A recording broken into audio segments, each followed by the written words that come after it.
시청자 여러분 안녕하십니까? 11월 7일 월요일 KBTV 브레이킹 뉴스입니다.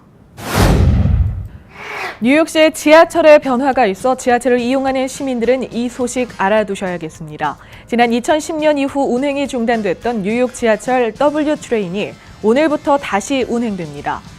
오늘 오전 6시 53분 퀸즈 아스토리아 디트마스와 맨해튼의 화이트홀 사우스 페리 구간이 공식적으로 재개됐습니다. 새로운 W 트레인은 앞으로 전반적으로 Q 트레인을 대신하게 되며 마지막 종착역은 57가와 7번 애비뉴의 교차점이 됩니다. Q 트레인은 오는 12월 31일 세컨 애비뉴의 어퍼 이스트 사이드에서 새롭게 첫 운행을 시작할 예정입니다. 같은 노란색 노선인 N과 R 트레인에도 약간의 변화가 있습니다. N 트레인은 타임스퀘어 42번가부터 로어 맨해튼의 캐널 스트리트까지 급행 익스프레스를 주중에 운행하며 R 트레인은 로어 맨해튼에서 새벽에 운행하는 차편을 증가 배치했습니다.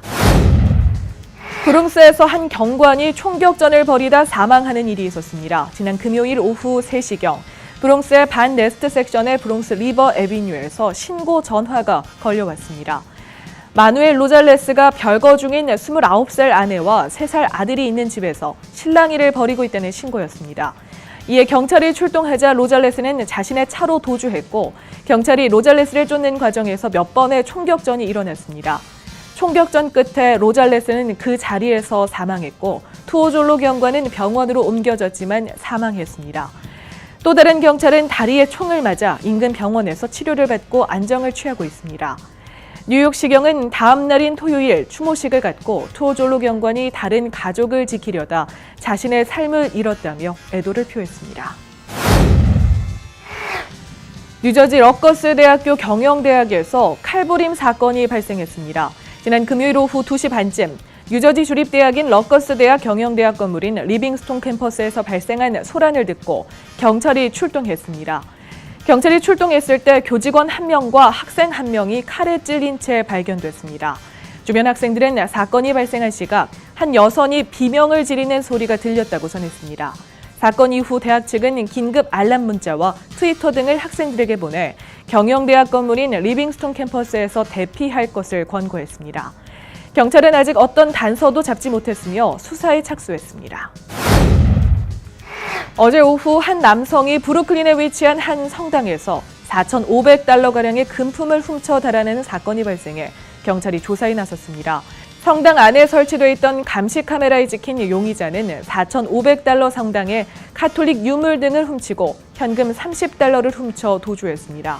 경찰은 이 남성이 십쉐드베이의 세인트 잔스 대성당에서 아무도 없는 틈을 타 절도 행각을 벌였다고 설명했습니다. 경찰은 이 절도 용의자를 검은 머리의 30살에서 45살 사이의 남성으로 보고 추적 중입니다. 제46회 뉴욕시 마라톤 대회가 어제 오전 열렸습니다. 스테이튼 아일랜드에서 출발해 맨해튼 센트럴 파크를 종착지로 하는 이날 행사에 총 5만 명이 참가했습니다. 세계 4대 마라톤 대회로 꼽히는 뉴욕시 마라톤 대회는 해마다 11월에 열리는 뉴욕시의 5개 자치구를 모두 완주하는 대회입니다. 이번 대회 여자부에서는 케냐 출신의 마리 케이타니가 재작년과 작년에 이어 올해도 2시간 24분 26초의 기록으로 가장 먼저 결승선을 통과하며 3연패를 달성했습니다. 남자부에선 기르마이 게블레슬라시에가 2시간 7분 51초에 결승선에 골인하면서 남자부 우승을 차지했습니다. 매년 뉴욕시 마라톤 대회에 출전하는 많은 참가자들이 올해 마라톤 대회는 가장 크고 활력 넘치는 대회였다며 출전 소감을 밝히기도 했습니다. 한편 한국의 라크로스 여자 국가대표 김민지 선수가 이번 마라톤 대회에 출전하기도 했습니다. 라크로스 국가대표 유니폼을 입고 출전한 그녀는 비인기 종목인 라크로스를 알리고 라크로스 대표팀 기금 모금을 위해 마라톤 대회에 참가하게 됐다는 이유를 전했습니다. 지난 10월 28일 FBI가 힐러리 클린턴의 이메일 스캔들을 재수사하겠다고 밝히면서 대선판이 요동쳤는데요. 마지막까지 FBI가 선거판을 뒤흔들었습니다. 어제 제임스 코미 FBI 국장이 추가로 발견한 클린턴의 이메일을 검토한 결과 지난 7월에 내렸던 불기소 결정을 바꿀 만한 증거가 없다며 무혐의라는 결론을 내렸다고 발표했습니다. 당초 이 수사는 대선 이후 끝날 것으로 예상됐지만 대선을 불과 이틀 앞둔 어제 급하게 종결하는 듯한 모습을 보여 더욱 관심이 집중됩니다. 이를 두고 정치 개입이라고 비판해온 민주당과 언론의 공세에 FBI가 꼬리를 내린 것이 아니냐는 평가도 제기되고 있는 상황입니다. 이렇게 끝까지 이슈가 뜨거운 대선이 바로 내일인데요. 양 후보는 주말 내내 스윙 스테이트의 민심을 얻기 위해 동분서주했습니다. 특히 도널드 트럼프 공화당 후보는 경제적으로 어려운 쇠락한 공업도시 러스트벨트를 돌며 역전을 노렸고, 힐러리 클린턴 민주당 후보는 동부의 경합주를 돌며 굳히기에 나섰습니다. 이런 가운데 도널드 트럼프 미국 공화당 대통령 후보가 유세 도중 총기 위협을 이유로 급하게 무대에서 빠져나가는 소동이 발생하기도 했습니다. 토요일인 지난 5일 네바다주 리노에서 유세를 하던 트럼프는 연설 도중 무대 위에 갑작스럽게 등장한 보안 요원 2명에 이끌려 급히 대피했습니다. 연설장에 신원이 확인되지 않은 남성이 총을 소지하고 있다는 신고가 접수된 겁니다. 관계자들은 만일의 사태에 대비해 대피 조치가 내려진 것이며 총기 소지 혐의를 받은 남성은 구금됐지만 무기 소지 여부와 관련한 정확한 정보는 아직 파악되지 않았다고 밝혔습니다. 상황이 진전된 뒤 다시 무대에 오른 트럼프는 절대로 멈출 수 없다면서 유세를 마무리했습니다. 미국 역사상 첫 번째 여성 법무부 장관을 지낸 자넷 리노가 오늘 향년 78세의 나이로 별세했습니다. 리노 전 장관의 가족들은 그가 파킨슨병 합병증으로 자택에서 숨을 거뒀다고 밝혔습니다. 1993년 빌 클린턴 전 대통령에 의해 임명된 리노 전 장관은 미국 법무장관 중 두 번째로 장기 재임한 인물이기도 합니다. 그녀는 54세의 나이로 법무장관에 임명될 당시 자신이 미국의 여성들을 자랑스럽게 만들게 되기를 희망한다는 소감을 밝히기도 했습니다. 리노 전 장관은 빌 클린턴 행정부에서 가장 극과 극의 평가를 받는 인물로 재임 초기 텍사스주 웨이코의 사교 집단 다위파 거점을 급습한 사건으로 큰 비판을 받기도 했습니다. 당시 FBI 요원이 다위파 거점을 포위하는 과정에서 충돌이 발생해 교주 데이비드 코레시를 포함해 80여 명이 사망한 바 있습니다. 그는 1995년 파킨슨병 진단을 받았고 20여 년의 투병 끝에 오늘 세상을 떠났습니다. 한국에선 주최 측 추산 20만 명, 경찰 추산 4만 3천여 명의 시민이 모여 박근혜 대통령의 퇴진을 요구하는 대규모 촛불 시위가 열렸다고 하죠.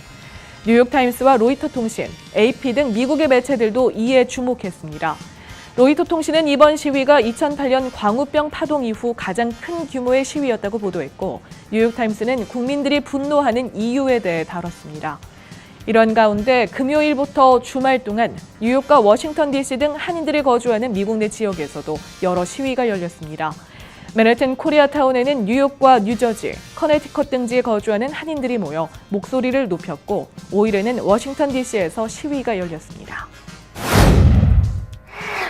부인을 부통령으로 지명한 니카라과 대통령 다니엘 오르테가의 3연임이 확실해져 세계 최초로 부부 대통령과 부통령, 일명 퍼스트 커플이 탄생하게 됐습니다. 어제 치러진 니카라과 대선의 일부 개표 결과 좌파 집권당인 산티니스타 민족해방전선 소속의 오르테가가 70% 넘게 득표해 당선이 유력한 상황입니다. 오르테가는 각종 사회복지 정책을 실시하고 안정적인 경제 성장을 견인하며 폭넓은 지지를 받아왔습니다. 니카라과는 지난 5년간 5%대 경제 성장률을 기록했는데 이는 남미 국가 평균의 2배가 넘는 수치입니다. 야당 후보 중 2위인 헌법자유당의 막시미노 로드리게스는 14.2%를 얻어 사실상 추격이 어려워 보입니다. 오르테가는 남미 좌파를 대표하는 인물 중 한 명이며 부인 로사리오 무리요는 소모사 독재에 맞서 싸운 혁명 동지입니다. 두 사람은 당시 소모사 정부의 탄압을 피해 해외 망명 생활을 하다 연인이 된 것으로 알려져 있습니다. 특히 부인인 무리요는 대변인을 맡아 실권을 맡았으며 현지에서 큰 인기를 끌고 있습니다. 하지만 오르테가 부부를 향한 가족 독재라는 비판도 만만치 않습니다. 이들은 친척들을 요직에 배치하고 2014년 대통령 연임 제한을 없앴습니다. 오르테가의 건강이 좋지 않다는 소문이 퍼지고 있는 상황에서 부인까지 부통령에 지명한 것은 왕조 건설에 마침표를 찍은 것 아니냐는 비판이 나오는 상황입니다. 11월 7일 월요일 KBTV 브레이킹 뉴스 마칩니다. KBTV 뉴스 9은 오늘 밤 9시에 방송됩니다. 시청해주신 여러분 고맙습니다.